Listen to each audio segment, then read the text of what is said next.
selamat hari Natal bagi kita semuanya. Anak-anak, semuanya sudah siap untuk menyambut kehadiran Tuhan Yesus. Nah, kita akan beribadah, kita akan menyambut kehadirannya Sang Juru Selamat. Namun terlebih dahulu, kita berdoa dulu ya sebelum memulai ibadah ini. Mari semua anak-anak ibu mengambil sikap berdoa.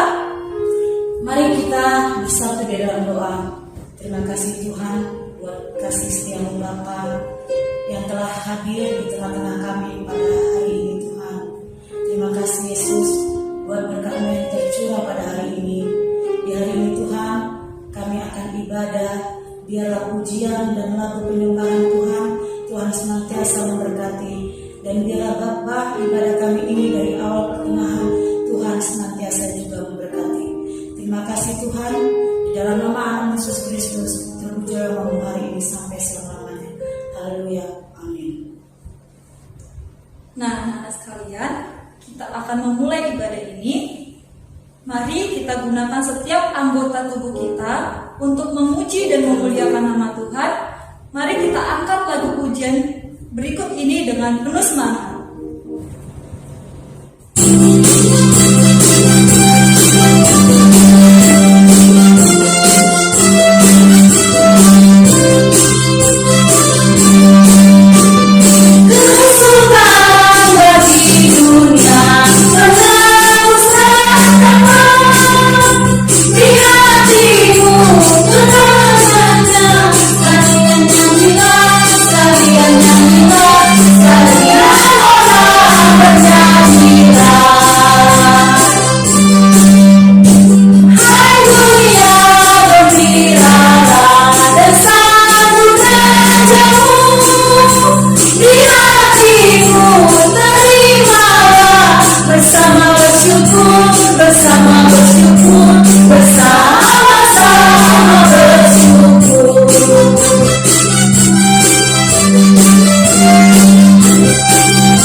Biarlah kita semua benar-benar menyambut Tuhan di hati kita. Kita akan mendengarkan firman Tuhan. kita akan mengangkat lagu pujian Natal di hatiku. Ibu harap semuanya anak ibu, Natal ini merupakan tumbuh di hati kita agar menjadi suatu perubahan bagi kita. Mari kita nyanyikan.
Shalom, selamat pagi untuk kita semua pada hari ini. Boksu mengucapkan selamat untuk kalian semua yang sudah menyelesaikan ujian dengan baik ya, sehingga beberapa hari yang akan datang kita akan menerima rapot. Dan saya percaya orang yang sungguh-sungguh belajar, maka dia akan memperoleh hasil yang baik. Hari ini saya akan menyampaikan sebuah kabar baik untuk kita, yaitu mengenai hadiah yang terbaik kuberikan. Hadiah yang terbaik kuberikan. Anak-anakku, kita akan membuka Alkitab dan membaca serta mempelajari apa yang tertulis di dalam kitab Injil Matius pasal yang kedua ayatnya yang ke-11. Demikian firman Tuhan. Maka masuklah mereka ke dalam rumah itu dan melihat anak itu bersama Maria ibunya, lalu sujud menyembah dia. Mereka pun membuka tempat harta bendanya dan mempersembahkan persembahan kepadanya, yaitu emas, kemenyan, dan mur. Hadiah adalah sesuatu yang diberikan oleh seseorang kepada orang lain karena sesuatu yang pantas dibanggakan atau dihargai dari apa yang dilakukan orang yang menerima hadiah tersebut. Saya yakin dan percaya anak-anakku, Bapak Ibu, kita semua pernah mendapat apa yang disebut dengan hadiah. Hadiah adalah surprise, kejutan. Terkadang orang tidak menyangka-nyangka, tiba-tiba ada orang yang memberinya hadiah. Terkadang ada juga orang yang berusaha dengan segiginya, sekuat tenaganya untuk mencapai sesuatu hasil, dan akhirnya dia tergolong menjadi seorang sang juara, maka dia memperoleh hadiah. Saudara-saudara, dalam firman Tuhan ini tadi dikatakan bahwa orang Majus ketika itu mencari di mana tempat Tuhan Yesus yang baru dilahirkan itu. Tuhan yang menurut sejarah adalah raja daripada segala raja, sehingga mereka datang dari timur, dari tempat yang jauh untuk membawa hadiah dan menyerahkannya kepada Sang Juru Selamat, yaitu Tuhan Yesus yang baru lahir ke tengah-tengah dunia.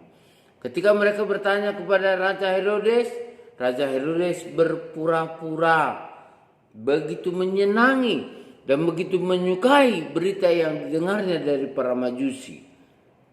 Maka mereka berbicara dan mengatakan kepada orang Majus ini, kalau kamu nanti menemukan di mana tempat raja itu lahir, maka silakan engkau datang kembali ke tempatku ini dan memberitahukannya kepada aku. Tetapi mereka mendapat sesuatu peringatan, ya. Orang Majus ini mendapat sesuatu peringatan dalam kehidupan mereka, bahwa mereka sesudah berjumpa dengan Tuhan Yesus, mereka tidak akan pergi lagi ke tempat orang Raja Herodes. Sehingga Raja Herodes pun murka, dibuatnyalah satu ultimatum, semua bayi yang baru lahir 2 tahun ke bawah silakan dibunuh. Bayi laki-laki yang lahir 2 tahun ke bawah silakan dibunuh. Nah, saudara-saudara, orang Majus berjumpa dengan Tuhan Yesus. Alangkah sukacitanya mereka berjumpa dengan orang yang mereka cari-cari dan orang yang mereka pelajari dari segi ilmu bintang dan dari segi sejarah, orang yang mempunyai kekuatan, orang yang memang benar-benar agung, orang yang benar-benar mulia di dalam kehidupannya. Dan akhirnya mereka berjumpa dengan bayi Tuhan Yesus di dalam palungan dan berjumpa dengan Maria ibunya. Saudara-saudara tahu apa yang mereka persembahkan? Yang mereka persembahkan adalah emas, kemenyan, dan mur. Pada saat itu barang-barang ini sangatlah tinggi nilainya. Bukan hanya nilai ekonomis atau harganya, tetapi nilai daripada orang yang mendapatkan atau memiliki ini adalah tergolong orang yang kaya, orang yang manjur, orang yang hebat, dan orang yang top. Tidak sembarangan orang bisa memiliki barang-barang seperti ketiga benda yang dipersembahkan oleh orang Majus ini.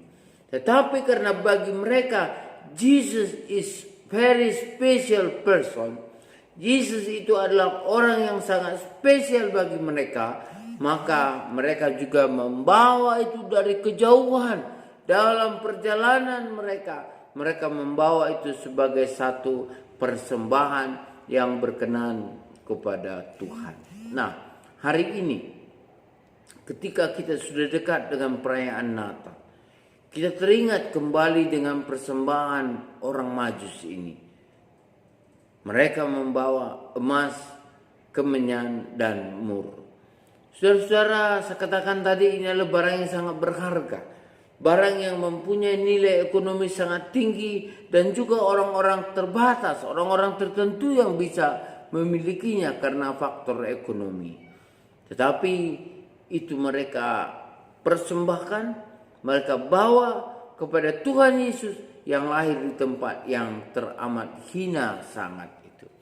Hari ini saya mau mengajak kita semua untuk melihat apa yang kita persembahkan kepada Tuhan sebagai bukti kita berbakti kepadanya. Kalau Tuhan itu sudah turun dari surga, dianugerahkan Allah Bapa untuk menjadi juru selamat bagi kita orang yang percaya, dan ketika kita menerimanya sebagai Tuhan dan juru selamat, lalu apa yang ada kita bawa sebagai satu persembahan yang kita persembahkan kepada Tuhan Yesus di dalam kehidupan kita ini. Ketika saya bertanya kepada beberapa orang anak-anak, dia katakan, ketika waktu bertanya, "Nak, apa yang akan kau persembahkan hari Natal ini untuk mengenang kebaikan Tuhan Yesus dalam hidupmu?" Dia katakan, "Aku nanti bawa hadiah bingkisan, aku akan kasih sama guru-guruku, dan aku akan kasih sama pendetaku, aku akan kasih juga sama teman-teman terbaikku."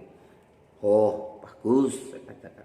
Lalu ada juga yang saya tanya lagi, "Nah, apa nanti yang akan kau berikan sebagai persembahan dalam kehidupanmu ini untuk menyambut kasih sayang Tuhan Yesus yang sungguh besar?" Dia katakan, "Aku akan mempersembahkan seluruh hidupku untuk berbakti dan melayani Tuhan Yesus dengan segenap hati."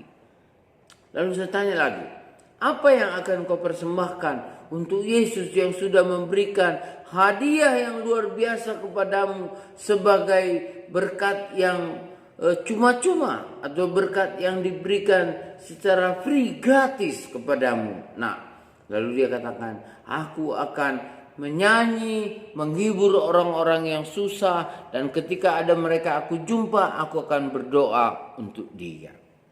Benar, ketiga anak ini, dan mungkin anak-anakku sekalian, kita semua juga, Bapak, Ibu, saudara-saudara sekalian, ketika kita ditanya, apakah yang akan kau persembahkan kepada Yesus yang lahir ini, yang telah memberikan keselamatan kekal kepadamu, yang telah membuka jalan untuk berjumpa kepada Allah di dalam kehidupanmu, yang sudah mengampuni segala dosa-dosamu, maka tidak salah kita akan memberikan harta kita kepada orang-orang yang kita kasihi. Maka tidak salah juga kita mendedikasikan hidup kita ini untuk melakukan pelayanan-pelayanan, menunjukkan belas kasihan kepada siapa saja. Dan tidak salah juga ketika kita mempersembahkan suara kita, hidup kita, tenaga kita, karya kita, supaya kita persembahkan untuk Tuhan. Hari ini adik-adikku sekalian masih berusia sangat muda sekali. Tetapi engkau sangat bersyukur boleh mendengarkan firman Tuhan yang saya sampaikan ini, sehingga kamu akan merenungkannya dan memperhatikan serta melakukannya di dalam kehidupanmu sehari-hari. Benar, ada banyak kesempatan yang bisa kita persembahkan sebagai persembahan yang hidup. Karena persembahan itu bukan hanya bentuk fisik saja. Sebenarnya orang Majus ini tidak hanya mempersembahkan emas, kemenyan, dan mur, tetapi mereka juga sudah mempersembahkan hidup mereka, waktu mereka, perjalanan mereka, tenaga mereka, pikiran mereka, dan juga kemampuan yang ada dalam diri mereka untuk mencari bintang itu di mana letaknya sehingga di bawah bintang itu bercahaya, di sanalah tempat Yesus itu dilahirkan.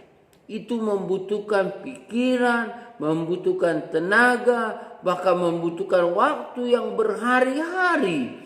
Mereka dalam perjalanan melewati panas dan dingin, angin yang kencang, dan juga cuaca yang begitu kering di daerah padang gurun pada saat itu. Atau mungkin mereka juga melewati masa-masa yang sangat dingin.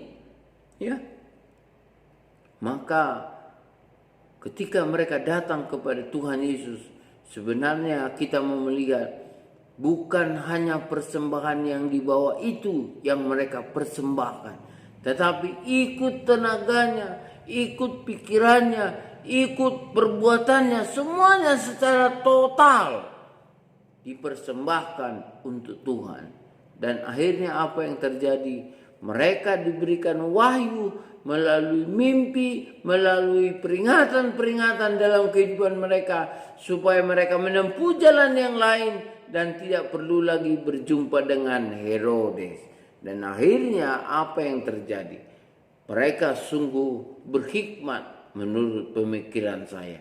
Mereka tidak berjumpa lagi dengan Herodes, dan saya yakin kalau mereka akan berjumpa dengan Herodes, kemungkinan besar mengingat kejamnya Herodes, maka mereka akan ditangkap dan bayi Yesus pun akan dibunuh.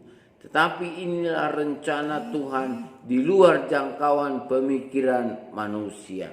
Mereka semua tidak bisa tidak ditangkap oleh Herodes, tetapi mereka bisa menempuh jalannya masing-masing, dan akhirnya Tuhan Yesus juga tidak termasuk di dalam orang-orang yang dibunuh oleh Raja Herodes.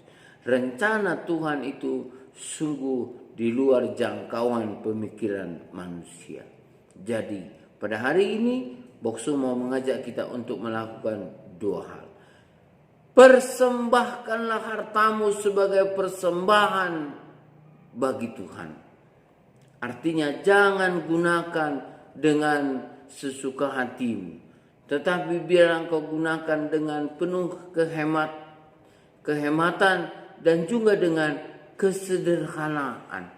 Jangan berpoya-poya dengan hartamu, tetapi gunakanlah hartamu itu untuk membantu di mana perlu bagi orang-orang yang sangat membutuhkan. Yang pertama, harta fisik itu. Dan yang kedua, gunakanlah kehidupanmu untuk persembahan kepada Tuhan. Karena melalui kehidupan kita mempunyai pikiran, kita mempunyai tenaga, kita mempunyai perbuatan. Apa yang bisa kita lakukan? Ayo kita lakukan untuk menunjukkan kebesaran Tuhan, kebaikan Tuhan yang sudah kita terima, sehingga kita juga boleh menjadi saksi-saksi Kristus mulai dari saat kecil sampai kelak kamu mencapai usia dewasa dan tua pada masa yang akan datang. Jadi kalau ada hadiah kamu peroleh, gunakan dengan sebaik-baiknya ya. Karena itu adalah merupakan surprise, satu penghargaan yang bisa kita terima dari orang-orang yang kita kasihi dan yang mengasihi kita. Dan saudara-saudara, ketika kamu mendapat hadiah, janganlah berpikir bahwa engkau saja yang layak mendapat hadiah. Tetapi satu saat bagikan juga sesuatu yang menjadi hadiah bagi orang lain. Hadiah itu pasti akan berguna bagi mereka, walaupun hadiah itu hanya satu botol aqua bagi seorang yang sudah mengalami kehausan yang sangat panjang. Akan lebih berharga satu gelas aqua atau air minum kamu berikan kepada seseorang yang kehausan daripada ketika engkau memberikan kepadanya 1 liter air bagi orang yang baru minum. Ya. Jadi pasti di lingkungan kita ada orang-orang yang mengalami kesusahan. Marilah kita memberikan kepadanya hadiah. Apa itu? yaitu keramah tamahan, kemauan kita melayani mereka, kerinduan kita untuk berdoa bagi mereka, supaya ke depan kita akan bertumbuh menjadi umat yang berkenan kepada Tuhan. Saudara-saudaraku semua, dimanapun engkau berada, dalam menyambut perayaan Natal ini, persiapkanlah paling tidak satu hadiah, baik itu benda maupun sikap hidup dan kehidupan yang akan kamu persembahkan dan komitmen untuk dipersembahkan secara terus-menerus bagi kemuliaan nama Tuhan, sebagai jawaban dan ungkapan kasih kita, rasa syukur kita, terima kasih kita kepada Tuhan atas pemberian yang diberikannya melalui anaknya yang lahir di kandang domba. Sama seperti orang Majus ini, mereka pulang dan mereka bisa mendapatkan keselamatan, maka kita juga pasti akan mendapatkan keselamatan di dalam Tuhan ketika kita melakukan apa yang dikehendakkan oleh Tuhan Yesus. Mari pegang dadamu di sebelah kanan, saya akan berdoa untuk engkau. Bapa di dalam surga, pujian dan syukur kami kepadamu oleh anugerah yang berlimpah-limpah. Hari ini kami mau mempersembahkan hidup kami sebagai hadiah yang terindah untuk keselamatan yang Tuhan berikan. Berikanlah rezeki dan umur yang panjang serta kesehatan kepada kami semua, supaya kami boleh melakukan tugas kami sebagai anak-anak Tuhan di tengah-tengah pergumulan dan perjalanan dunia ini. Berkati kami Tuhan ketika kami akan menyambut perayaan Natal yang akan datang ini, sehingga kami boleh bersukacita seperti orang Majus datang kepadamu mempersembahkan emas, kemenyan dan mur. Biarlah juga kami Tuhan boleh mempersembahkan yang terbaik dari dalam diri kami ini sebagai persembahan dan syukur kami atas keselamatan dan kedatanganmu ke dalam dunia untuk menebus hidup kami dari dalam lumpur dosa. Engkau angkat menjadi ke tempat yang sangat termulia. Bagimulah Tuhan pujian, hormat kekal sampai selama-lamanya. Di dalam nama Yesus kami berdoa dan bersyukur. Amin. Tuhan memberkati saudara-saudara.